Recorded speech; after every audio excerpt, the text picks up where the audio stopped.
नमस्कार दोस्तों, गुरुशाला में आप सबका फिर से स्वागत करता हूँ। डीएसएसबी एमसीडी पीआरटी के जो 13 और 14 अक्टूबर को एग्जाम्स हुए हैं, उसका जो मैथ्स वाला सेक्शन है वो हम लोग आज सॉल्व करने जा रहे हैं। हम लोग चैप्टर वाइज लेके चलेंगे, कौन से चैप्टर से कौन सा सवाल पूछा गया है। 28 अक्टूबर को जिसका भी एग्जाम है उसके लिए ये वाला वीडियो बहुत ज्यादा हेल्पफुल होगा। आपको ध्यान से समझना है कि कौन से चैप्टर से सबसे ज्यादा पूछ रहा है, किस पर सबसे ज्यादा फोकस करना है। क्लियर? तो सबसे पहले शुरुआत करते हैं हम लोग क्वेश्चन नंबर 1 से। ये सवाल परसेंटेज से पूछा गया है, ठीक है। ये 13 तारीख को और ये वाला 14 तारीख को मैंने दोनों सवाल लिख दिए, दोनों को सॉल्व करके देखते हैं कैसा सवाल था। Okay, first one is a student requires 50% marks to pass in an examination. He got 100 marks and got failed by 50 marks, right है। कहते हैं कि किसी स्टूडेंट को पास होने के लिए चाहिए 50% मार्क्स, लेकिन उसको 100 मार्क्स मिलते हैं, 100 मार्क्स मिलते हैं और वो 50 मार्क्स से फेल हो जाता है। अगर उसको 100 नंबर मिले और वो 50 से फेल हो गया, इसका मतलब 50 और मिलते तो वो पास हो जाता। यानी अगर उसको 150 मार्क्स मिलते तो वो पास हो जाता। Is it clear? एक तरफ वो आपसे कह रहा है 50% पर वो पास है और मार्क्स में कह रहा है 150 पर पास है। इसका मतलब ये हुआ कि 50% की वैल्यू उसने आपको दे दी 150 मार्क्स। ये बात सबको समझ आ गई। अब आपसे बोल रहा है कि फाइंड द मैक्सिमम मार्क्स, अधिकतम अंक बताइए। अब मेरे ख्याल से कोई भी चीज अपने आप का 100% होती है। अगर मैं मैक्सिमम मार्क्स की भी बात करूं तो वो भी अपने आप का 100% होंगे। यानी क्वेश्चन ने कुछ नहीं पूछा, बस हमसे कह रहे हैं कि भाई 100% की वैल्यू बता दो। अगर आप गौर से देखोगे तो ये 50% का डबल है 100%। ये बात आई समझ? अगर 50 का डबल 100 तो यहाँ भी 150 का डबल हो जाएगा, यानी कि 300 मार्क्स। ये आपका आंसर हो गया। Means the option is a. Clear? Correct option is a. ये हो गया आपका क्वेश्चन नंबर 1 13 अक्टूबर से। अब 14 अक्टूबर की अगर मैं बात करूं, क्वेश्चन कह रहे हैं sale of a company in June was 35,000 and July it was 30,000। जून में किसी कंपनी की जो सेल थी वो 35,000 रुपए थी और जुलाई में 30,000 हो जाती है। कह रहे हैं फाइंड परसेंटेज डिक्रीज, कितना परसेंट कमी आ गई सेल में। क्लियर है भाई? ये बात हम लोगों को करनी है। ध्यान से देखोगे तो उसने बोला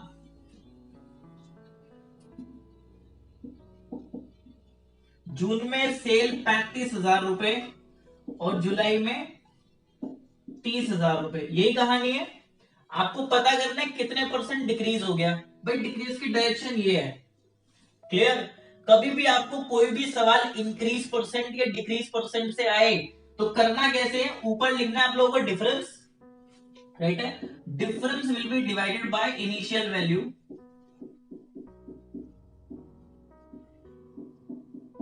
and the result is multiplied by 100। नो करना क्या है, हमेशा डिफरेंस को इंक्रीज और डिक्रीज को इनिशियल वैल्यू के ऊपर कैलकुलेट करना है, राइट है। डिनोमिनेटर में इनिशियल वैल्यू आएगी। इनिशियल मतलब जहां से स्टार्ट हुआ। क्लियर? अगर मैं इसकी डायरेक्शन देखूं तो ये डायरेक्शन है, स्टार्ट हुआ 35,000 से। मुझे क्या करना है, दोनों का डिफरेंस यानी 5,000 ऊपर लिखना है, इनिशियल वैल्यू यानी 35,000 ये नीचे आ जाएगा, इनटू कर देंगे 100।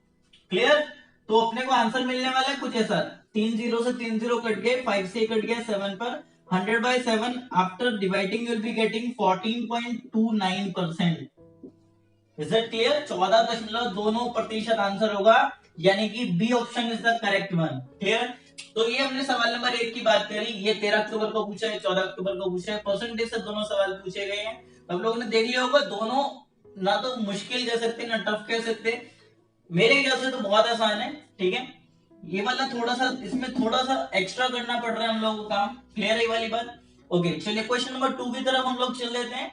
जो नेक्स्ट क्वेश्चन है आप लोगों का वो भी परसेंटेज से, लेकिन 13 तारीख को परसेंटेज से सिर्फ एक ही सवाल पूछा गया था। दूसरा जो सवाल मैं आप यहाँ पर लिख रहा हूँ वो सिर्फ 14 तारीख को पूछा गया परसेंटेज से, तो उसकी बात कर लेते हैं। ओके, ये क्वेश्चन 14 अक्टूबर को पूछा गया है, परसेंटेज से ही है। आपसे कहा गया the ticket price for a movie was ₹150।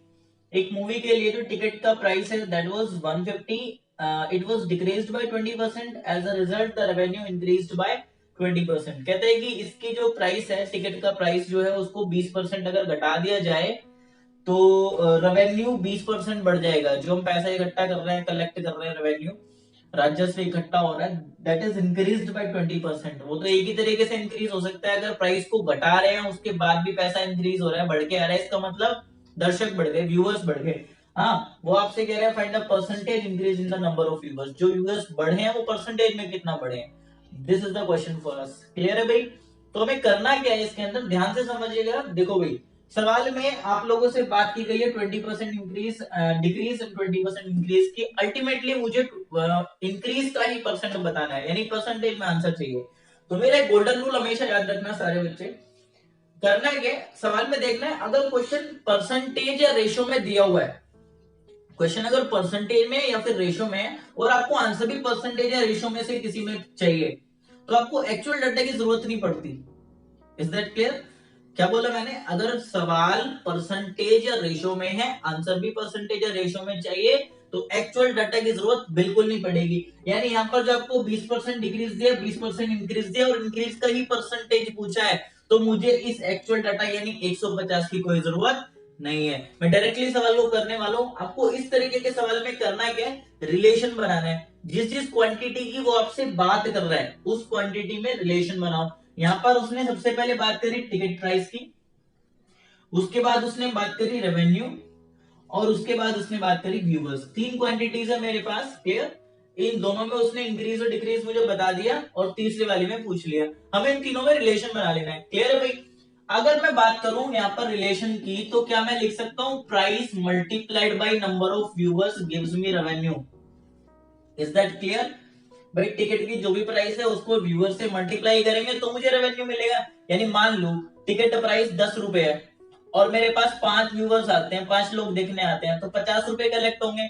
कैसे आया? 10 को 5 से गुणा करके, मल्टीप्लाई करके। क्लियर? तो मैंने क्या करना है, प्राइस को व्यूअर्स में मल्टीप्लाई करना है तो रेवेन्यू आ जाएगा। Is it clear? यहाँ पर बहुत ही सीधे तरीके से हम लोगों को जाना है। उसने बोला प्राइस इज डिक्रीज बाय 20%, इसका मतलब प्राइस रह गई मेरे पास 80%। इसको लिख दिया मैंने 80/100। ये बात आगे समझ। उसके बाद विजिटर्स व्यूअर्स जो मेरे पास है, इसमें मुझे पता करना है कि भैया कितने परसेंट है, तो इसको अभी हम खाली छोड़ देते हैं। रेवेन्यू की बात करूं तो रेवेन्यू इज इंक्रीज्ड बाय 20%। ठीक है, कोई भी वैल्यू अपने आप का 100% होती है, 20% बढ़ जाती है तो ये 120% हो जाएगा अपने आप का। ये बात आगे सबको समझ। ठीक है, इसको सॉल्व कर लेंगे, इधर भी 100 इधर भी 100, दोनों तरफ से कट जाएगा। So visitors will be equal to 120/80। Clear है भाई? विजिटर्स का मुझे रिलेशन मिल गया, इनिशियल का और फाइनल का। अब क्या करना है, मुझे तो परसेंटेज में बताना है, तो इसको चुपचाप 100 से इंटू कर देंगे हम लोग। ये आ जाएगा 120 डिवाइडेड बाय 80 इंटू 100। क्लियर? इसको जब सॉल्व करोगे ये चला जाएगा 40 से 2 पर, 40 से 3 पर, 2 से ये वाला कट जाएगा 50। Means visitors are 150%। 150% आपके पास व्यूवर्स हो गए। अगर व्यूवर्स 150% है तो बढ़ कितने गए भाई? अपने आप में तो 100% होते हैं, ये 150% है, इसका मतलब 50% बढ़ गए। Means my answer is A option. ये क्वेश्चन था भाई 14 तारीख को पूछा गया था आप लोगों से परसेंटेज से। फिर से समझ लो सवाल क्या है। टिकट के प्राइस 150 रुपए है, इसको डिक्रीज कर रहा है 20%, और जो रेवेन्यू है वो इंक्रीज कर जाता है 20%। इसका मतलब विजिटर्स या फिर व्यूअर्स बढ़ गए हैं। आपसे पूछ रहा है व्यूअर्स कितने परसेंट बढ़ गए, तो हमने किया क्या, प्राइस, व्यूअर्स और रेवेन्यू तीनों का रिलेशन लिखा। कह रहे हैं कि जो प्राइस है दैट इज डिक्रीज बाय 20%, अगर 20% घटेगी तो 80% रह जाएगी, यानी 80/100। रेवेन्यू इज इंक्रीज्ड बाय 20%, अगर 20% बढ़ती है तो 120% यानी 120/100 हो जाएगी। विजिटर्स का मुझे पता करना है क्या रिलेशन लगेगा, क्या इफेक्ट लगेगा इसके ऊपर। तो हमने इसको सॉल्व किया तो विजिटर्स की वैल्यू 120/80 आ गई। इसको फिर 100 से मल्टीप्लाई कर लिया ताकि ये परसेंटेज में आ जाए। सॉल्व करके 150% आया।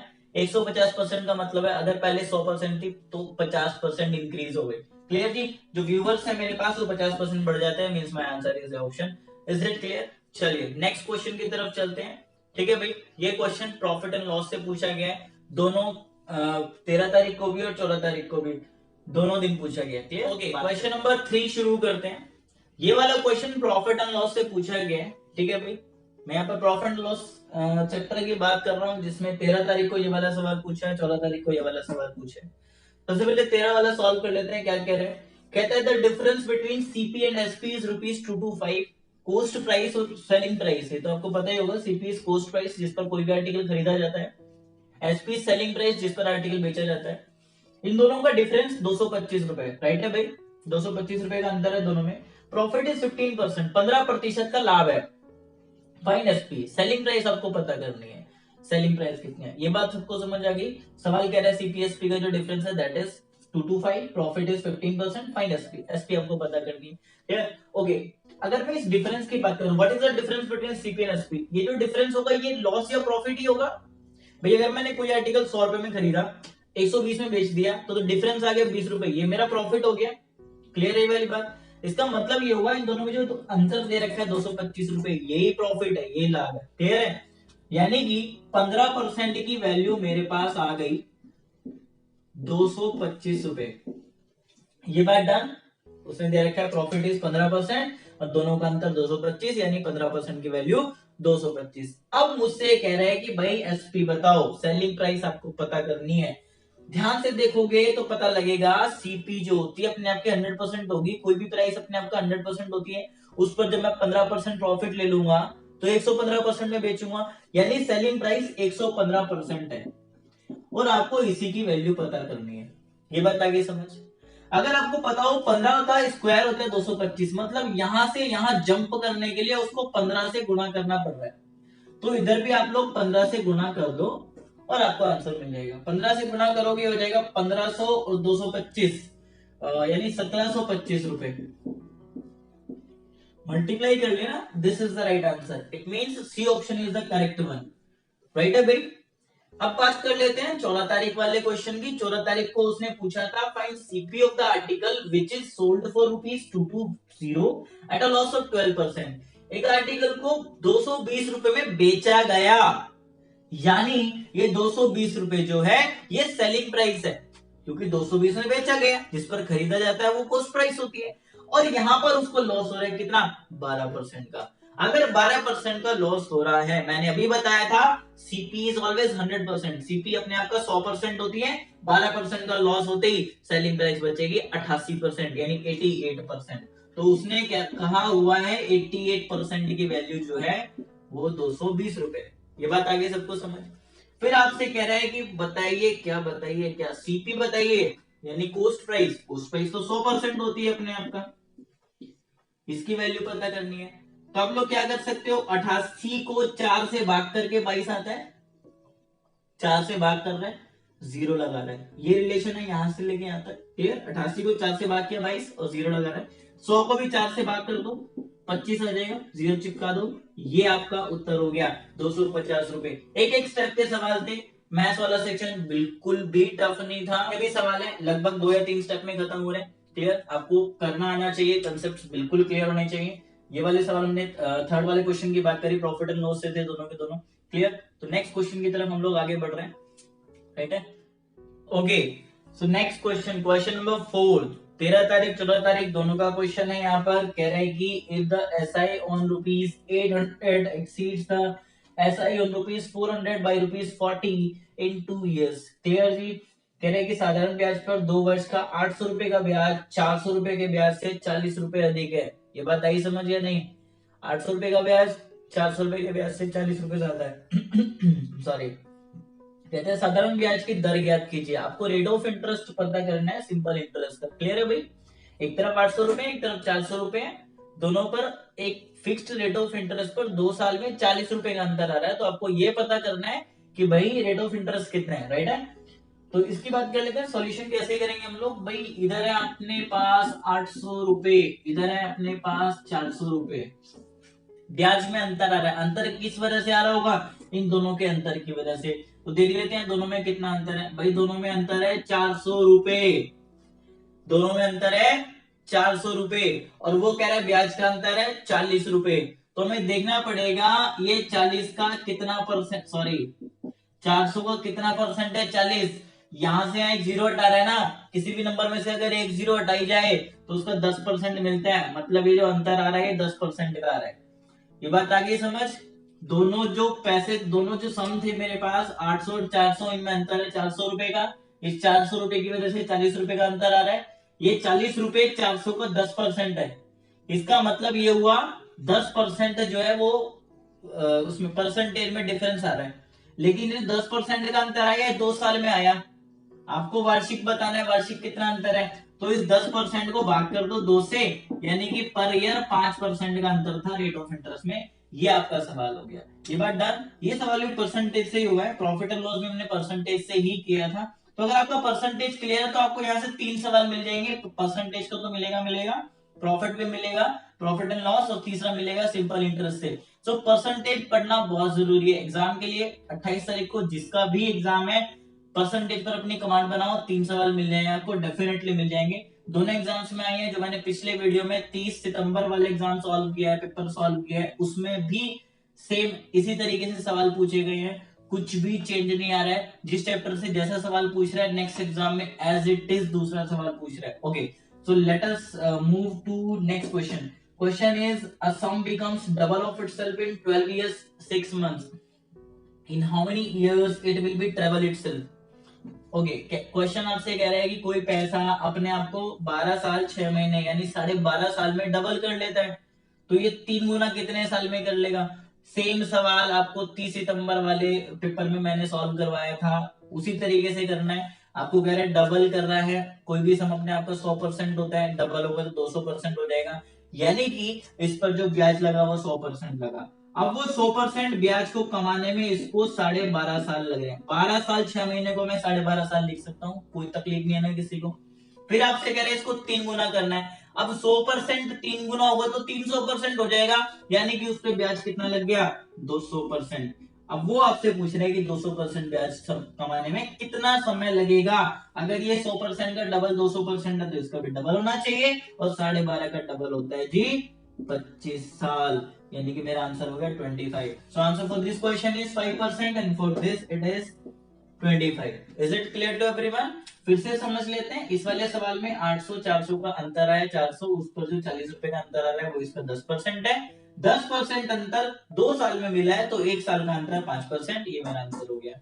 इसकी बात करें, आपको जो समय वो डबल कर रहा है कि 12.5 साल में, डबल का मतलब 100% ब्याज लगेगा 12.5 साल में।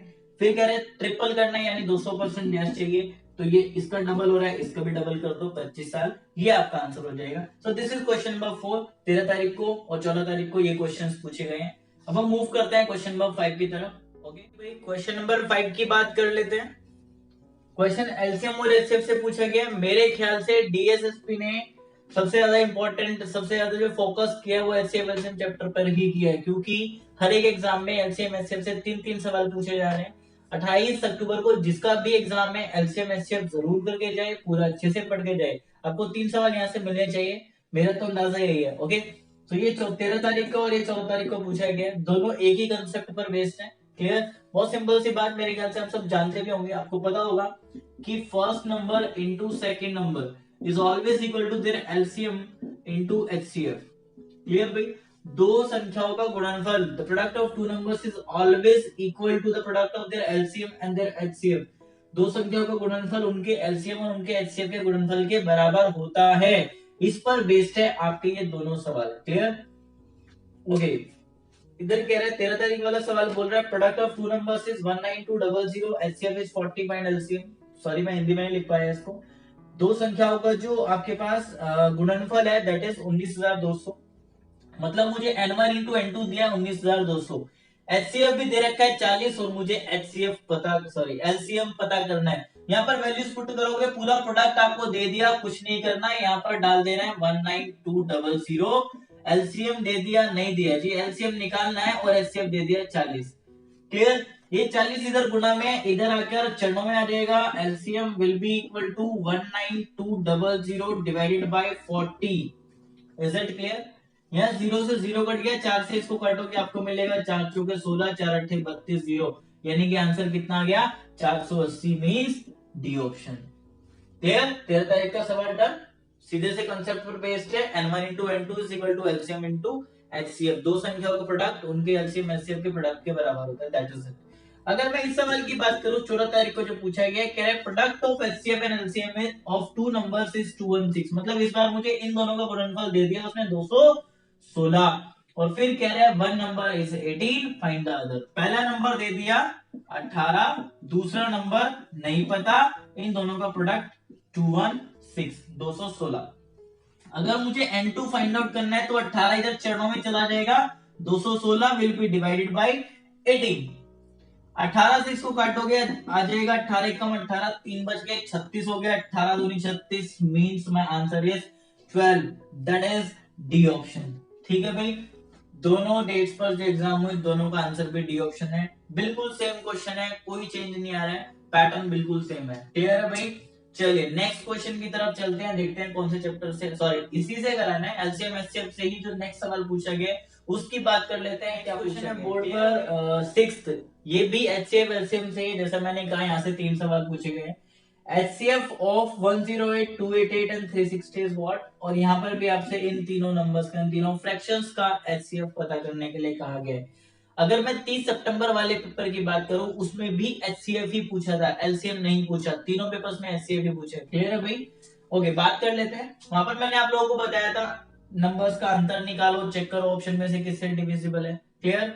अगर अंतर ज्यादा बड़ा दिख रहा है तो आप लोग कोई भी एक नंबर उठा लो, सबसे बेटर है कि आप सबसे छोटा नंबर उठा लो। ठीक है भाई, इन सब में सबसे छोटा उठा लिया मैंने 108। आपको चेक करना पड़ेगा 108 किस से डिविजिबल है ऑप्शन में से। राइट है भाई? 108 36 से भी भाग हो रहा है, 18 से भी हो रहा है, 9 से भी हो रहा है, 72 से नहीं हो रहा, मतलब मेरा आंसर 72 नहीं हो सकता। 90% चांसेस है जो आपने ऑप्शंस लिए हैं इनमें जो सबसे बड़ा आपका नंबर है that is the right answer. ये 36 आपका एचसीएफ हो सकता है 90%। अभी 10% रह गए। अगर आप कैलकुलेटेड रिस्क लेना चाहते हैं 36 यहीं पर आंसर लगा दो, करेक्ट होगा। क्लियर? स्टिल अगर नहीं लगाना चाहते, बिल्कुल एक्यूरेट चाहिए, तो आप लोग इसके फैक्टर्स कर लो। अगर मैं बात करूं 36 की, 36 क्या इसको डिवाइड कर पा रहे हैं 108 को? बिल्कुल कर पा रहे हैं, 36 का ट्रिपल होता है 108।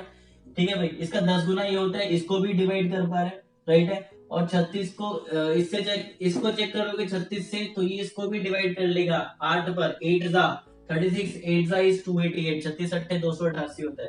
राइट है भाई? तो ये आपका आंसर आ जाएगा 36। 36 is the HCF of these three numbers 108, 288 and 360। कुछ नहीं करना है, एचसीएफ के सवाल में आपको हमेशा यही करना है, चेक करके देखना ऑप्शन में बड़े से बड़ा नंबर ऐसा ढूंढ लेना है जो इन सबको पूरा पूरा डिवाइड कर देगा। 72 108 को डिवाइड नहीं कर पा रहे इसलिए वो हट गया, बाकी तीनों में से चेक कर लेना है बड़े वाले को लेकर। क्लियर है? बात कर लेते हैं इस वाले क्वेश्चन की। ये थोड़ा सा दर्दनाक है इसके मुकाबले। क्लियर? यहाँ पर आपसे बोला गया है कि इन फ्रैक्शंस का एचसीएफ बताइए, और फ्रैक्शन का एचसीएफ निकालने के लिए अपन क्या करते हैं, न्यूमरेटर्स का एचसीएफ लेते हैं, डिनोमिनेटर्स का एलसीएम लेते हैं। क्लियर? मैं इसका ऑप्शंस लिखने भूल गया हूं, मैं एक बार ऑप्शंस लिख देता हूं। Okay, options are 18/35, 3/35, 18/35, 3/35. Your C option is, what is that? 120/350, 120/350, and the D option is 3/350. Okay, these are the options for this question. Question कह रहा है इसका एचसीएफ बताइए। कभी भी अगर फ्रैक्शन का एचसीएफ निकालने को आए, HCF of fractions, it is equal to HCF of numerators. Numerators मतलब ऊपर वालों का एचसीएफ निकालना है, and divided by LCM of denominators. ठीक है जी, डिनोमिनेटर्स का आपको एलसीएम पता करना है, ये आपको निकालना पड़ेगा। क्लियर? ये आपके पास 3 फ्रैक्शंस हैं, लिख लेते हैं इनको। 9/10, 35, and then third one is 12/25। ये 3 नंबर से आपको पता करना है इनका एचसीएफ क्या है। तो ऊपर वालों का एचसीएफ ही निकलेगा। राइट है भाई? एचसीएफ के लिए अपन क्या करें, मैंने कहा कोई भी 2 नंबर्स का डिफरेंस निकाल लो। 9 और 12 का कितना अंतर है? 3 है ना? 3 इसको भी डिवाइड कर रहा है, इसको भी डिवाइड कर रहा है, इसको भी डिवाइड कर रहा है, मतलब इनका एचसीएफ मिल गया 3। राइट है भाई? मतलब कि मेरा ये वाला आंसर भी नहीं हो सकता और ये वाला भी आंसर नहीं हो सकता, इन दोनों में से कोई एक मेरा आंसर है। यहां पर अगर मैं बात करूं, आपके पास 35 है, आपको चाहिए नीचे वालों का एलसीएम, मतलब एक ऐसा नंबर जो इन सबसे डिविजिबल हो, 10 से भी, 35 से भी, 25 से भी। 10 इसको भाग नहीं कर पा रहा 35 को, इसका मतलब ये मेरा आंसर नहीं हो सकता। My answer is D option, that is 3/350। तो इनका जो एचसीएफ मिल जाएगा वो मिल जाएगा 3/350, यानी कि D option. Is it clear to everyone? तो ये सवाल भी मुश्किल नहीं था, हालांकि उसके मुकाबले थोड़ा दर्दनाक है, थोड़ा सा दुख देगा आप लोगों को, स्टिल इतना भी मुश्किल नहीं है अगर आपको एक कंसेप्ट पता है, ऊपर वालों का एलसीएम नीचे वालों का एलसीएम, और एलसीएम फटाफट से कैसे निकालते हैं, तो आप लोग बढ़िया खेल जाओगे। राइट है भाई? चलिए नेक्स्ट क्वेश्चन की तरफ चलते हैं। ये भी एचसीएफ एलसीएम से पूछा गया था, थोड़ा सा दर्द देगा। ठीक है भाई, शुरू। ओके भाई, बात कर लेते हैं क्वेश्चन नंबर 7 की। ये भी एलसीएम एचसीएफ से लिया गया है, जैसा कि मैंने बताया 3 सवाल लिए गए एलसीएम एचसीएफ से। पहला क्वेश्चन कह रहा है 13 तारीख वाला, 6 bells toll at interval of 2 4 6 8 10 and 12 seconds respectively. 6 bell है मेरे पास, 2 4 6 8 10 12 सेकंड के अंतराल पर बजती है। How many times they all will toll together if they start tolling together? Okay, how many times they will start tolling together? Hindi में सही लिखा है। ये कह रहा है कि 6 घंटे 2 4 6 8 10 12 सेकंड के अंतराल पर बजती है। यदि वे एक साथ बजना शुरू करें तो 30 मिनट में कितनी बार बजेंगे? ऊपर वाले में टाइम मिसिंग है, आप लोग लिख लेना इन 30 मिनट्स। सवाल पूछ रहे हैं कि 30 मिनट में एक साथ कितनी बार बजेंगी बेल्स, अगर वो इतने इतने इंटरवल्स पर बजती है। राइट? अभी करने का तरीका क्या है, सबसे पहले जो भी आपको इंटरवल्स दे रखे हैं उन सबका एलसीएम फाइंड आउट कर लो। ठीक है भाई, एलसीएम निकालने का सबसे बढ़िया तरीका है, जो भी नंबर्स हैं उनमें सबसे बड़ा नंबर उठा लो। 12 हमने उठा लिया, ये आएगा ही आएगा आपके एलसीएम में। क्लियर? तो 12 हटा दो यहाँ से। उसके बाद 2 की बात करें, 2 इसके अंदर इंक्लूड हो गया, इसको भी हटा देते हैं। 4 भी इसमें आ गया, ये भी हटा दो। 6 भी इसमें आ गया, ये भी हटा दो। 8 की बात करूं, 8 में से 4 इसमें आ गया, 2 रह गया, तो 2 से गुणा कर देंगे हम लोग, 8 भी खत्म। 10 की बात करूं, 10 में से 2 इधर आ गया, 5 रह गया, 5 आ जाएगा इधर। क्लियर है भाई? तो हमें एलसीएम मिल गया 12 में 24 पंजे 120। मतलब ये हुआ जितनी भी बेल्स हैं वो 120 सेकंड्स पर वापस एक साथ बज सकती हैं। राइट है? क्वेश्चन ने कहा पहले वो एक साथ बज लेती हैं, उसके बाद 30 मिनट में वो कितनी बार बजेंगे। अपने को करना कुछ नहीं है, 120 सेकंड्स था, इसको थोड़ी देर के लिए 2 मिनट लिख लेना है। भाई सबको पता है 1 मिनट में 60 सेकंड होते हैं, इसका मतलब ये हुआ 120 सेकंड में 2 मिनट हो जाएंगे आपके पूरे। थोड़ा बड़ा लिख देता हूं मैं इसको, 120 सेकंड यानी कि 2 मिनट। अब अगर 2 मिनट में वो बजती है तो 30 मिनट में कितनी बार बजेंगी? तो 30 को हम लोग भाग कर देंगे 2 से, 15 times they will toll together. Clear जी? 15 बार जो बेल्स हैं वो एक साथ बजेंगी। Means the answer is C option. अगर उसने ऐसा ना बोला होता कि वो पहले एक बार बज चुकी हैं, वो सीधा सीधा आपसे पूछ रहा होता 30 मिनट में कितनी बार बजेंगे, तो हम लोगों को ये 15 टाइम्स में एक बार एक और ऐड करना पड़ता। The answer would be 16 times. Clear है भाई? यहाँ पर उसने बोल दिया वो एक बार बज चुकी है, उसके बाद 30 मिनट में कितनी बार बजेंगी। So my answer becomes 15 times, that is C option. बात करते हैं नेक्स्ट क्वेश्चन की। ये 14 तारीख को पूछा गया है, कह रहे हैं कि ट्रैफिक लाइट्स, बिल्कुल सेम सवाल है, इसके जैसा ही है। ठीक है भाई, इसमें नंबर थोड़े दर्दनाक है लेकिन उससे कम काम करना है। Traffic lights on 3 signals change at intervals of 48 seconds, 72 seconds and 108 seconds. If they change together at 820 hours, at what time they will change together again? तीन अपने पास रेड लाइट्स हैं, ट्रैफिक लाइट्स हैं, वो 48 सेकंड पर, 72 second पर, 108 second पर change होती हैं। 8:20 पर अगर वो एक साथ चेंज हुई हो तो अगली बार एक साथ कब बदलेंगी? ये भी सेम इसी पैटर्न से सोल्व होगा। अपने को करना कुछ नहीं है, 48, 72 एंड 108 इन तीनों का एलसीएम फाइंड आउट कर लेना है। क्लियर है भाई? एलसीएम के लिए मैंने अभी बताया 108 तो आएगा ही आएगा, जो सबसे बड़ा नंबर है।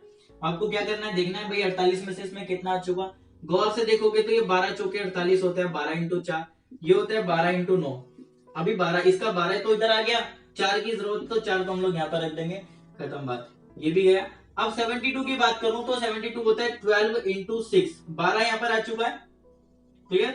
अगर मैं 6 की बात करूं, 6 का मतलब होता है 3 एंड 2, 2 इसमें आ जाएगा 4 में और 3 आ जाएगा 9 में। मतलब अब हमें इसको लेने की जरूरत नहीं है, ये पूरा हट गया। तो मेरा आंसर क्या आ गया यहाँ पर, एलसीएम कितना आ गया 108 इंटू 4, यह जाएगा 8 चौक 32, 400, 432। क्लियर? ये सारे सेकंड में थे तो ये भी सेकंड्स में आ जाएगा। अगर आप इसको कन्वर्ट करोगे मिनट में, 60 से भाग करोगे तो ये जाएगा 6 सत्ते 42, यानी कि 7 मिनट, 60 से भाग करने पर आ जाएगा 60 मिनट और 12 सेकंड। 7 मिनट 12 सेकंड के बाद ये ट्रैफिक लाइट्स एक बार फिर से साथ में चेंज होगी। अगर वो पिछली बार 8:20 पर चेंज हुई है तो 7 मिनट बाद कितना बजेगा, 8:27 और 12 second. So my answer becomes A option. Clear है भाई? 8:27 12 सेकंड पर ये फिर से एक बार बजेगी। ये कहानी थी भाई अपनी सातवें क्वेश्चन। सातवां जो क्वेश्चन है ये एलसीएम एचसीएफ से ही लिया गया है, 13 तारीख को 14 तारीख को, दोनों का पैटर्न सेम है। क्लियर है भाई? मैंने आपको अभी बताया सारे एग्जाम्स में लगभग कॉमन क्वेश्चंस पूछे जा रहे हैं। ठीक है, तो इसी के साथ आप सबसे विदा लेता हूं। इस वीडियो को हम लोग यहीं पर खत्म कर रहे हैं। आगे के जो क्वेश्चंस होंगे, जो रेस्ट ऑफ द क्वेश्चंस हम लोग नेक्स्ट वाली वीडियो में अपलोड कर देंगे। क्लियर है? आप लोगों को कमेंट करना है कि आपको क्वेश्चंस कैसे लगे। ठीक है भाई, कोई भी कंसेप्ट जो आप लोग पढ़ना चाहते हो इन सब में से जिसकी हम लोगों ने आज बात की, तो आप कमेंट बॉक्स में डाल सकते हो। क्लियर? नीचे स्क्रीन पर आप लोगों को दिया गया है व्हाट्सएप नंबर। आप कोई भी क्वेश्चन में आपको डाउट आया है पेपर से 13 और 14 वाला, फिलहाल आप यही करिएगा 30 सितंबर, 13 अक्टूबर, 14 अक्टूबर, इसमें से जिस भी क्वेश्चन में आपको डाउट आ रहा है वो आप लोग व्हाट्सएप कर दीजिए, आपको सॉल्यूशन भेज दिया जाएगा। क्लियर? दिए गए नंबर पर गुरुशाला के नाम से सेव कर लीजिए वाला नंबर। क्लियर जी? ओके, तो बेस्ट ऑफ लक। जिसका भी एग्जाम 28 अक्टूबर को है उसके लिए हमारी तरफ से बहुत बहुत शुभकामनाएं। मिलते हैं, बने रहेगा हमारे साथ। आपको अगर वीडियो अच्छी लगी हो तो लाइक और सब्सक्राइब जरूर कीजिए। आने वाले वीडियोस के नोटिफिकेशन आपको सबसे पहले मिल जाएंगे, उसके लिए बेल आइकन को क्लिक भी कर देना। और अगर आपको चैनल पर मजा आ रहा हो तो अपने दोस्तों को भी शेयर कीजिए वीडियो, ताकि उनको भी इसका प्रॉफिट मिल सके। मिलते हैं, जल्दी मुलाकात होगी। Wind up for the day. Thank you.